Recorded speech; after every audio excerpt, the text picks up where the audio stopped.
Well, hello there everybody. Welcome back to fishing. Today, we're diving into the best lures to catch more bass. That's right, we're gonna cover the top 5 lures that'll have you reeling them in left and right.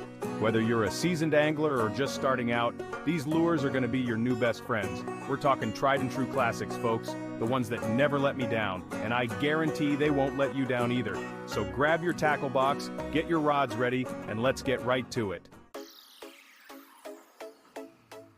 First up, we got the spinnerbait. Now this right here is a lure that every bass fisherman should have in their tackle box. It's like a dinner bell for bass, I tell ya. The reason why spinnerbaits are so effective is because of the flash and vibration they create in the water. You see, that spinning blade up top, it mimics a school of bait fish. And bass, they just can't resist a good meal of shad or minnows. Now you can fish a spinnerbait in a variety of ways. You can slow roll it along the bottom, you can burn it across the surface, or you can even jig it like you would a jig. Experiment and see what works best for you and the conditions you're fishing in. One of my favorite things about spinnerbaits is that they come in a million different colors and sizes. You can get them with single blades, double blades, willow leaf blades, Colorado blades, you name it, they got it. When I'm fishing a spinnerbait, I like to use a trailer hook, just a little extra something to entice those bass to bite. A nice and curly white grub trailer or maybe even a swim bait, that'll do the trick. Now let me tell you, there's nothing quite like the thrill of seeing a big old bass come crashing through the water to smash your spinnerbait. It's a heart-stopping moment, folks, and it's what makes fishing so darn exciting. So, next time you're out on the lake, be sure to tie on a spinnerbait and give it a whirl. You won't be disappointed. Remember, when it comes to spinnerbaits, experiment with different retrieve speeds and colors to see what the bass are responding to. And don't be afraid to try different trailer hooks too. Now let's move on to our next lure. Next up, we got the crankbait, another classic lure that's been catching bass for decades. Now crankbaits are a great choice when you're fishing deeper water or when you need to cover a lot of ground quickly. One of the things I love about crankbaits is the variety of sizes, shapes, and colors they come in. You got your shallow divers, your deep divers, your lipless crankbaits, you name it. When you're choosing a crankbait, it's important to consider the depth you're fishing and the type of cover you're fishing around. For example, if you're fishing around shallow grass beds, you might want to use a shallow diving crankbait with a square bill. This type of crankbait will deflect off the grass and create a lot of commotion, which will attract those bass. On the other hand, if you're fishing deeper water or around submerged trees and brush piles, you'll need a deep diving crankbait with a round bill. This type of crankbait will dive down deep and bump into those submerged objects, which will trigger those bass to strike. Now, when it comes to retrieving a crankbait, there are a few different techniques you can use. You can use a slow, steady retrieve, or you can use a stop-and-go retrieve. You can even try ripping the crankbait through the water or twitching it like you would a jerkbait. Just like with any lure, it's all about experimenting to see what works best on the given day. Sometimes the bass want a slow, steady retrieve, and other times they want something a little more erratic. One thing I always like to do when I'm crankbait fishing is to make sure I'm using a good strong rod and reel. Crankbaits can put up a good fight, especially those big old bass, so you need to make sure your gear is up to the task. Well, that's about it for crankbaits, folks. Remember to experiment with different sizes, shapes, colors, and retrieve techniques to see what works best for you. And don't be afraid to try something new. Chapter 3. The Humble Plastic Worm, a fishing legend. Now let's talk about a lure that's near and dear to my heart, the plastic worm. This right here is a lure that's been catching bass since before I was even born. Now, some folks might think the plastic worm is a little, plain compared to some of these other fancy lures out there, but let me tell you, there's a reason why the plastic worm has stood the test of time. It plain works.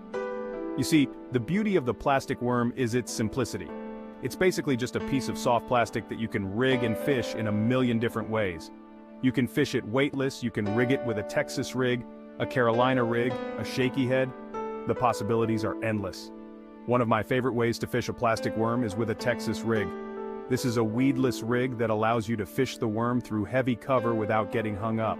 To rig a Texas rig, you'll need a bullet weight, a hook, and of course, your plastic worm. Simply slide the bullet weight onto your line, then tie on your hook.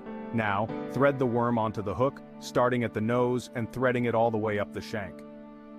Once the point of the hook is buried in the worm, turn the hook and bring it back out through the body of the worm. Now, to make sure your Texas rig is truly weedless, you'll want to skin hook the worm. This means you'll take the point of the hook and embed it back into the body of the worm.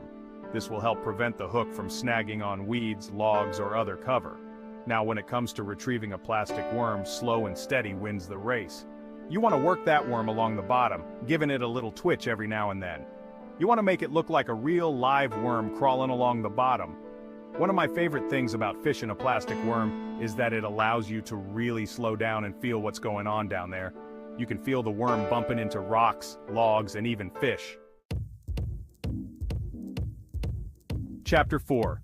Jerkbait, the heart-stopping action. Alright folks, let's talk about a lure that's known for its explosive strikes, the jerkbait. Now, jerkbaits are a type of minnow-imitating lure that's designed to be fished with a jerk, pause, retrieve. When you jerk the jerkbait, it darts erratically through the water, mimicking the movements of a wounded baitfish. And let me tell you, there's nothing that gets a bass's attention like an easy meal. Now, jerkbaits come in a variety of sizes, shapes, and colors, just like most of our lures. You got your shallow divers, your deep divers, your suspending jerkbaits, you name it. When you're choosing a jerkbait, it's important to consider the depth you're fishing and the clarity of the water. If you're fishing clear water, you might want to use a more natural-looking jerkbait. But if you're fishing stained or muddy water, you can get away with using a brighter, more flashy jerkbait. Now, when it comes to retrieving a jerkbait, it's all about finding that perfect cadence that triggers the bass to strike. You want to experiment with different jerk lengths and pause lengths until you find what works best on that particular day.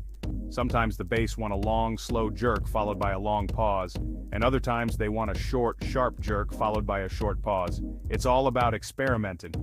One of the keys to fishing a jerkbait effectively is to make sure you're using the right rod. You want a rod with a fast tip that will allow you to really whip that jerkbait around and impart that erratic action. Now let me tell you, there's nothing quite like the thrill of seeing a big old bass come blasting up out of the water to smash your jerkbait.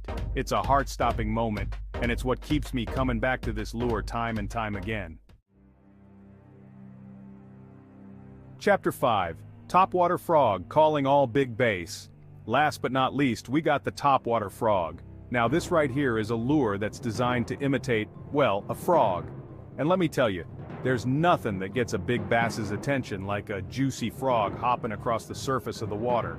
Now, topwater frogs come in a variety of sizes, shapes, and colors. You got your hollow-bodied frogs, your soft-bodied frogs, your weedless frogs, you name it.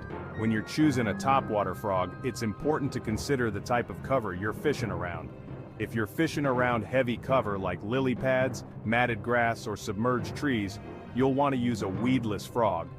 These frogs have hooks that are tucked up into the body of the frog, which prevents them from snagging on cover. Now, when it comes to retrieving a topwater frog, you want to make it look like a real frog hopping across the surface of the water. You can do this by using a walk-the-dog retrieve, a spit and retrieve, or even just a simple pop and pause retrieve. One of the keys to fishing a topwater frog effectively is to make sure you're using the right equipment. You want to use a heavy-duty rod and reel that can handle the explosive strikes of a big bass. You'll also want to use a braided line, as it's much more abrasion-resistant than monofilament line. Now let me tell you, there's nothing quite like the heart-stopping thrill of seeing a big old bass explode on your topwater frog. It's one of the most exciting ways to catch a bass, and it's an experience that every angler should have at least once. Well folks, that's it for today's video on my top 5 lures for catching more bass. I hope you learned a thing or two that will help you put more fish in the boat. Remember, the key to becoming a better angler is to get out there on the water and experiment. Try different lures, different retrieves, and different techniques until you find what works best for you. Thanks for watching. Don't forget to like, comment, and subscribe for more fishing